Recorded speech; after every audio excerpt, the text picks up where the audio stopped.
আমি যেখানে বসছি ছাদের এক কোনায়, এই জায়গাটা অনেক রোদটা ভালো লাগতেছে, তাই এখানে বসেই করতেছি। আমরা যখন ক্লাস 9-এ উঠি, 8-এর থেকে, তখন থেকেই আমাদের প্রিপারেশন শুরু হয়ে যায় মেট্রিকের। হ্যাঁ, সেইটাকে কেন্দ্র করে আমরা প্রাইভেট পড়া শুরু করি স্কুলের টিচারদের কাছে।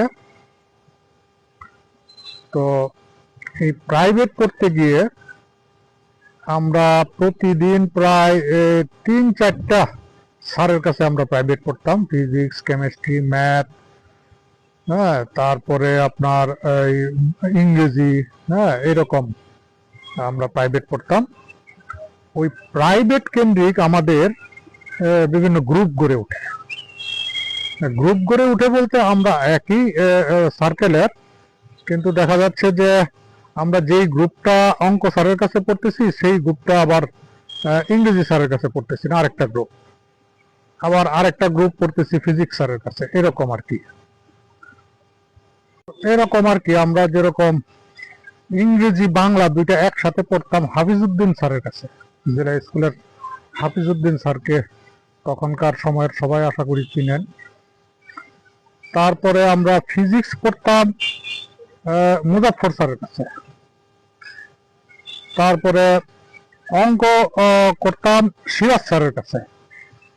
হ্যাঁ, সিরাজ স্যারের ছেলে আমাদের বন্ধু সাইফুল, সেও আমাদের ক্লাস ফ্রেন্ড। আবার আমরা দেখা গেল যে দেবনাথ স্যারের কাছেও কিছুদিন অঙ্ক করছি, এরকম আর কি। হ্যাঁ, ক্লাস 9-10 2 বছর ঘোরায় ফেরায় অনেক স্যারের কাছে আমরা পড়ছি। হ্যাঁ, অনেক গ্রুপ মিলায়। তো এর মধ্যে আমাদের মধ্যে যেই বন্ধু বান্ধবের সার্কেলটা গড়ে উঠে, এটা অনেক বড়। তার মধ্যে আমরা ঘনিষ্ঠ বন্ধু ছিলাম নান্টু, ফারুক, হ্যাঁ, মাংকি ফারুক বলা হয়।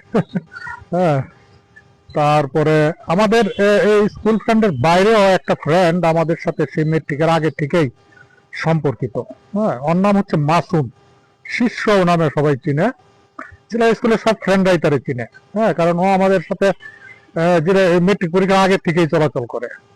ও পড়তো হচ্ছে আপনার সম্ভবত নাসিরাবাদ স্কুলে। তো খুব ভালো ছাত্র ছিল মাসুম। হ্যাঁ, ও আমাদেরকে অঙ্ক টঙ্ক হেল্প করতো, খুবই ভালো ছাত্র ছিল। তো এই মাসুম চলতো আমাদের সাথে। তারপরে এহিয়া আমাদের সাথে চলতো। এহিয়াকে সবাই চিনেন আপনারা, ও ছাত্র দল করতো। তারপরে ছাত্রদল ছাত্রলীগের মারামারিতে সে খুব অল্প বয়সে আমাদের ছেড়ে চলে যায়। আমরা এখনো তাকে খুব মিস করি। এহিয়া, হ্যাঁ, এহিয়াও আমাদের সাথে চলতো সেই ক্লাস 9-10-এ পড়াকালীন সময় থেকেই। এহিয়া ছিল নানটুর সম্ভবত মামাতো ফুফাতো ভাই হবে আর কি, সেই সূত্রে আমাদের সাথে আসতো। আর মাসুম ছিল ফারুকের ফ্রেন্ড। ফারুকের আব্বা তো আনন্দমোহন কলেজের টিচার ছিলেন, উনি ফজলুর রহমান স্যার, উনি বাংলা ডিপার্টমেন্টের হেড ছিলেন আর কি ফারুকের আব্বা। তার ছোট ভাইয়ের নাম প্রিন্স। হ্যাঁ, ওকেও বোধহয় সবাই চিনেন। তো এই ফারুকের বাবার আনন্দমোহন কলেজের টিচার থাকার সূত্রে আপনার তাদের কলেজ ক্যাম্পাসের ভিতরে ওদের বাসা ছিল। তো সেই ফারুকের বাসার সামনে কলেজের আনন্দমোহন কলেজের যে বিশাল পুকুর, সেই পুকুরে গোসল করতে গিয়া ফারুকের সাথে মাসুমের বন্ধুত্ব হয় ক্লাস 7-এ থাকতে। তো সেইটা আমাদের সার্কেলের মধ্যে এসে ঢুকে আর কি পরবর্তীতে। পুকুরটা এমন ভাবে ছিল যে পুকুরের দুই পাশে দুইটা বড় বড় লম্বা হোস্টেল ছিল, এটাকে বলা হয়তো ইন্টারমিডিয়েট হোস্টেল। তো যাই হোক, আনন্দমোহন কলেজে আমরা কখনো করতাম না, ওই বিকালবেলা ওই পিছনের গেট দিয়ে ঢুকতাম, ফারুকের বাসায় যেতাম, আবার ফারুকের সাথে ফারুক পড়তো আপনার এই প্রচুর আপনার মাসুদ্রানা পড়তো। তো মাসুদ্রানা বই টই লেনদেন করে চলে আসতাম। পিছন দিক দিয়ে রেল লাইনের শান্তিপাড়া বাজারের এদিক দিয়ে চলে আসতাম, হাঁটতে হাঁটতে রেল লাইন দিয়ে যাইতাম, পিছনের গেট দিয়ে ঢুকিয়া ওর বাসায় যেতাম, বাসায় গিয়ে বই টই লেনদেন করে আবার পিছন দিয়ে চলে আসতাম। এইটুকের বাইরে আর আনন্দমোহন কলেজের যে ক্যাম্পাস, ওই ক্যাম্পাসে কোনোদিন আমরা যাই নাই মেট্রিকের আগ পর্যন্ত, মেট্রিক পরীক্ষার আগ পর্যন্ত আর কি। হ্যাঁ, মেট্রিক পরীক্ষা পর্যন্ত আর কি, পরীক্ষার পরে ঢুকছি, সেটা অন্য গল্প, এটা অনেক মজার গল্প, পরে বলবো। তারপরে ছিল শামীম শাকিল, এরা দুই ভাই। শামীম শাকিরের বড় ভাই রশিদ, সে 79 ব্যাচের। তো আমাদের অনেক ফ্রেন্ডের সাথে তারও বন্ধুত্ব ছিল। তারপরে আপনারা ছিল আবার আমাদের সাথে চলাফেরা করতো, আমাদের যে ফার্স্ট বয় মোহাম্মদ আলী শাহিন। হ্যাঁ, সর্বগুণে গুণান্বিতা। হ্যাঁ, যেরকম সে লেখাপড়ায় পারদর্শী, সেরকম খেলাধুলায় পারদর্শী, ফুটবল খেলায় পারদর্শী, ফুটবলের লীলা দেবী খেলার প্লেয়ার ছিল। তারপরে হকি খেলায় পারদর্শী। হ্যাঁ, তো ও হচ্ছে অলরাউন্ডার। ও এমন মানে এমন কোনো খেলাধুলা নাই সে পারতো না। আচ্ছা, আর একটা ঘটনা আছে তার ক্ষেত্রে, সে সবার আগে সে আপনার এই প্রেম করা শুরু করলো ক্লাস 9-এ ওইটা। মেয়েটার নাম বলতে চাচ্ছি না, বলাটা ঠিক হবে না। তো সে প্রেম করলো প্রথম ইয়ে থেকে। আর ক্লাস 7-8-এ উঠা যারা সিগারেট ধরলো, সিগারেট খাওয়া, তাদের মধ্যে এই মরল একজন। এই শাহিনকে আমরা মরল ডাকতাম, মরল শাহিন, সবাই চিনে। পরবর্তীতে ডাক্তার শাহিন, ও মেডিকেল, ময়মনসিংহ মেডিকেল থেকে পাশ করে অর্থোপেডিক ডাক্তার হয়েছিল। আমার এই বন্ধুটা মারা গেছে কিছুদিন আগে, কিছুদিন না, কয়েক বছর আগে। এখনো খুব ফিল করি। হ্যাঁ, আরেকটা বন্ধুও মারা গেছে, ওই যে মাসুম, যার কথা বললাম, ওই ফারুকের সূত্র ধরে আমাদের কাছে আসছিল। মাসুম মারা গেছে, তারপরে এহিয়া মারা গেছে। হ্যাঁ, এরা আমাদের মাঝে নাই। হ্যাঁ, তারপরে ছিল পুট্টু। হ্যাঁ, শামসাদ ইসলাম, হ্যাঁ, ডাক নামটা পুট্টু আর কি। অনেকে বলতে পারে যে এটা তার নিকনেম বা অন্য কোনো, না, এটাই তার পারিবারিক ডাক নেম আর কি, পুট্টু। হুম। এই তারপরে ছিল আপনার এই টিপু। হ্যাঁ, এখন পুলিশ হয়ে রিটায়ার করছে। হ্যাঁ, তারপরে ছিল আপনার, তারপরে আমার নাম ছিল শাহিন, ওরে ডাকতাম আমরা লান্ডি শাহিন। হ্যাঁ, আর একটা ছিল সাইদুর, রিন্টু। হ্যাঁ, ওর নাম হচ্ছে আপনার এই, ওরে ডাকতাম আমরা কাল্যা। হ্যাঁ, তো এই শাহিন আর আমার আবার একটা ঘটনা আছে। আমরা দুইজন খুব সাইকেল চালাইতাম। হ্যাঁ, লান্ডি শাহিন আর আমি।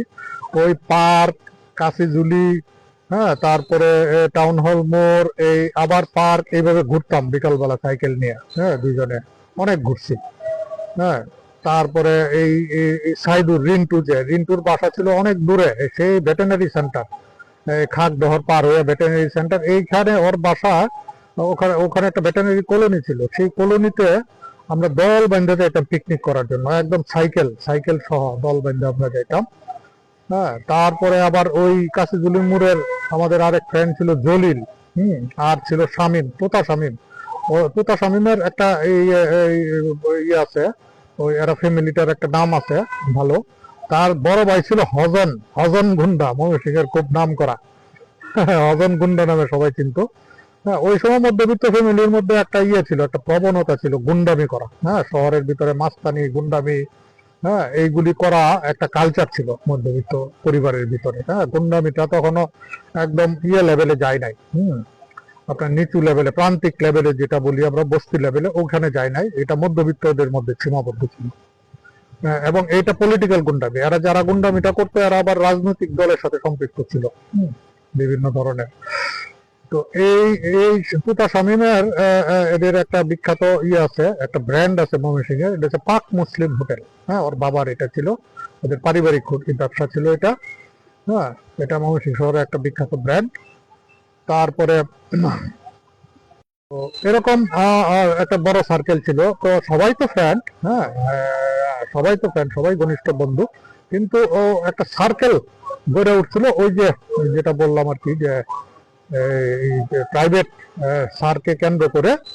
এবং এই প্রাইভেট স্যারের পরে এই গ্রুপটা আমরা বিকাল বেলা ওই পার্কে বসে আড্ডা দিতাম কিছুক্ষণ। হ্যাঁ, মনে করেন যে সন্ধ্যা 7টায় একটা ইয়ে আছে, প্রাইভেট টিচার আছে, তো তার আগে হয়তো বিকাল 5টায় বাসা থেকে বেরোলাম, বেরোইয়া পার্কে বসে কিছুক্ষণ আড্ডা দেওয়া, তারপরে স্যারের কাছে পড়তে যেতাম, পড়তে গিয়ে ওখান থেকে আমরা চলে যেতাম বাসায়, যার যার বাসায়। তো এরকম আর কি ছিল। এইভাবে নানান সার্কেলের ভিতর দিয়া এই আমাদের মধ্যে একটা বন্ধুত্ব গড়ে উঠে, এবং আমরা পরবর্তীতে একসাথে চলাচল করি, একসাথে ইয়ে করি। হ্যাঁ, যে বন্ধুত্বের যে ফিলিংসটা, হ্যাঁ, এইটা আসলে ক্লাস 9 থেকে ডেভেলপ করা শুরু করে। বন্ধুর প্রতি বন্ধুর একটা আকর্ষণ। হ্যাঁ, যে বিকালবেলা বন্ধুদের সাথে আড্ডা না মারলে মানে কি, মানে এটা একটা নেশার মতো আর কি, যে একদম ভালোই লাগতো না। তো এরকম আর কি একটা ইয়ে গড়ে উঠে, ফিলিংস গড়ে উঠে ওই ক্লাস 9, হ্যাঁ 9-এর পর থেকে আর কি। হ্যাঁ, ক্লাস 10-এ তো আমরা পুরোপুরি বন্ধু কেন্দ্রিক হয়ে যায় একবারে। হ্যাঁ, একদম মানে সকালে বাইরিয়া একবার আড্ডা, হ্যাঁ, তারপরে দুপুরে আইসা বাসায় ভাত খাওয়া, হ্যাঁ, তারপরে আবার আড্ডা। হ্যাঁ, এটা মেট্রিক পরীক্ষার পরের কথা বলতে স্যার, আগে তো স্কুল কেন্দ্রিক ছিল আড্ডাটা। এই স্কুলে ক্লাসে যাইতাম, ক্লাসে বসে আমরা তখন তো ফ্রেন্ড সার্কেল গড়ে উঠছে, একটা ইয়ে গড়ে উঠছে, ওই সার্কেল গড়ে উঠছে, আর বন্ধুর প্রতি বন্ধুর একটা টান, আন্তরিকতা এটা গড়ে উঠছে। তো ফলে ওই সময়টায় ক্লাস খুব ভালো লাগতো। আর লেখাপড়া তো আপনার ক্লাস 10-এ খুব একটা হইতো না। হ্যাঁ, আমরা যেহেতু মেট্রিক পরীক্ষা দিব, হইতো না। ওই 2, 3, 4 পিরিয়ড হইতো, তারপরে ছুটি। হ্যাঁ, আমাদেরকে পরীক্ষা প্রিপারেশনের জন্য ছুটি দিয়ে দিত। পুরা স্কুলটা আমরা করতো না আর কি স্যারেরা। অনেক সময় নাম ডেকেও আমাদেরকে ছুটি দিয়ে দিত। মানে ক্লাস 10টা একদম পুরো বছরটা আমরা কখনো ক্লাস করি নাই। হয়তো 2-3 মাস ক্লাস করছি, এরপরে আর ইয়ে হয় না। তারপরে তো একদিন ফেয়ারওয়েল ডেকে আমাদেরকে বিদায় টিদায় দিয়ে দিল স্কুল থেকে। হ্যাঁ, স্কুল থেকে বিদায় দেওয়ার পরে তো আর আমাদের সাথে স্কুলের খুব একটা যোগাযোগ নাই। আমরা পড়াশোনা নিয়েই ব্যস্ত। পড়াশোনা, বিকালবেলা হালকা একটু আড্ডা, সকালবেলা একটু আড্ডা, অল্প আড্ডা, বেশিক্ষণ না, আধা ঘন্টা 1 ঘন্টার আড্ডা। বিকালের আড্ডাটা হয়তো 1.5 ঘন্টা 2 ঘন্টা স্থায়ী হয়েছে। হ্যাঁ, তো এইভাবে আমরা আস্তে আস্তে মেট্রিক পরীক্ষা দেই আর কি। মেট্রিক পরীক্ষার 2-3 মাস আগে থেকে বাসায় যেহেতু প্রচন্ড চাপ ছিল, এই চাপ থাকার কারণে আমরা একটু আড্ডাটা কমায় দিয়ে পড়াশোনার দিকে মনোযোগ দিই। বেশিরভাগ সময় বাসায় থাকি, প্রাইভেট স্যারের কাছে পড়তে যাই। হ্যাঁ, এর ভিতরেই আমাদের সীমাবদ্ধ ছিল। প্রাইভেট স্যারের এখানে গেলে যতটুকু, যার সাথে যতটুকু দেখা হয় এইটুকুই, আর পরে আর দেখা সাক্ষাৎ খুব একটা হইতো না। এইভাবে আমরা মেট্রিক পরীক্ষার প্রস্তুতি নিতে থাকি, এবং মেট্রিক পরীক্ষা আমরা দেই সম্ভবত 1980 সালের মার্চ মাসে। তখন আপনার ফেব্রুয়ারি গিয়ে মার্চের গরমটা পড়ছে, ওই সময়টায় আমাদের পরীক্ষা শুরু হয়, এবং আমরা মেট্রিক পরীক্ষা দিই। আমাদের সময় মেট্রিক পরীক্ষা ডিভিশন ছিল, first division, second division, third division. এখনকার মতো দ্বিতীয়, ফোর্থ টোর এগুলি কি বলে আমরা এগুলি বুঝি না। তো ফার্স্ট ডিভিশন মানে হচ্ছে আপনার টোটাল 600-র উপরে যারা মার্কস পাবে তারা হচ্ছে আপনার ফার্স্ট ডিভিশন। হ্যাঁ, আর 750 পাইলে স্টার মার্ক। হ্যাঁ, আর যারা বোর্ডে স্ট্যান্ড করতো তো করতোই, জেলা স্কুল থেকে বোর্ডে স্ট্যান্ড করতো সব বছরই। আপনার 1976 সালে জেলা স্কুল থেকে 7 জন স্ট্যান্ড করছিল ঢাকা বোর্ডে। হ্যাঁ, 77 সালে স্ট্যান্ড করছে, 78 সালে স্ট্যান্ড করছে। 79-র ব্যাপারটা বলতে পারবো না, আমাদের সময় স্ট্যান্ড করে নাই, তবে ভালো রেজাল্ট করছে। হ্যাঁ, স্টার মার্ক ছিল প্রচুর, এবং আমরা বোধহয় টোটাল 96 জন, হ্যাঁ, জেলা স্কুলে থেকে মেট্রিক পরীক্ষা দিয়েছিলাম। এর মধ্যে আর্টসের থেকে ছিল 2 জন মাত্র, আর কমার্স থেকে ছিল আর্টসের থেকে ছিল 1 জন, আর কমার্স থেকে ছিল 2 জন। এরকমই হবে, আমার আজকে মন নাই। কমার্স থেকে সম্ভবত 2 জন, বা আর্টসের থেকে 2 জন, এরকম হবে। তো আর বাকি সবাই আপনার সায়েন্সের। হ্যাঁ, তো সায়েন্সের মধ্যে আমাদের আবার আরেকটা ছিল বায়োলজির বদলে ইন্ডাস্ট্রিয়াল আর্টস। হ্যাঁ, ইন্ডাস্ট্রিয়াল আর্টস মানে ওখানে কাঠের কাজ আর লোহার কাজ নামে 2টা আলাদা ভাগ ছিল আবার ইন্ডাস্ট্রিয়াল আর্টস এর মধ্যে। অনেকে কাঠের কাজ দিত, আমি ছিলাম ইন্ডাস্ট্রিয়াল আর্টসে লোহার কাজে। হ্যাঁ, লোহার ল্যাব মেশিন কিভাবে চালাইতে হয়, হ্যাঁ, এবং কিভাবে লোহাকে পরিবর্তন করে, হ্যাঁ, বিভিন্ন আকার দিতে হয়, এইটা শেখানো হইতো আর কি। ওই কাঠের কাজের বেলায় এরকমই। হ্যাঁ, তো বায়োলজির বদলে এটা কেন ঢুকানো হইলো, হ্যাঁ, এটা এখন আর আমার মাথায় ঢুকে না আর কি। কোথায় বায়োলজি আর কোথায় কাঠের কাজ লোহার কাজ, হ্যাঁ, যেটা আপনার কাঠের কাজ বলতে যেটা রাজমিস্ত্রিরা যা করে ওইটাই করে। আর লোহার কাজ বলতে ওই যে রেড মেশিনের দোকানগুলিতে, হ্যাঁ, যেই কাজটা হয় ওই কাজটাই। তো ওইটা কেন ঢুকানো হইলো আমার মাথায় ঢুকে না আর কি। তো বায়োলজি না পড়ে একটা ভুল করছি। হুম, পড়া উচিত ছিল বায়োলজিটাই। তো লোহার কাজ কাঠের কাজ, লোহার কাজে ছিলাম, তো ওইটাতে আমরা লেটার মার্ক পাইছি। এটাতে তো লেটার মার্ক পাওয়াই উচিত, কারণ এটা তো আপনার সব পরীক্ষা টরীক্ষা তো আমাদের টিচাররাই নিত, এটা তো বাইরের টিচারদের নেওয়ার কোনো সুযোগ নাই, কারণ আর কোনো স্কুলে তো এই সাবজেক্ট নাই। তো এটাতে লেটার মার্ক পাইছি। তারপরে মিলায়া আমি সম্ভবত তিনটা, হ্যাঁ, লেটার সহ ফার্স্ট ডিভিশন পাইছিলাম আর কি। নান টু ফার্স্ট ডিভিশন পাইছিল ফারুক।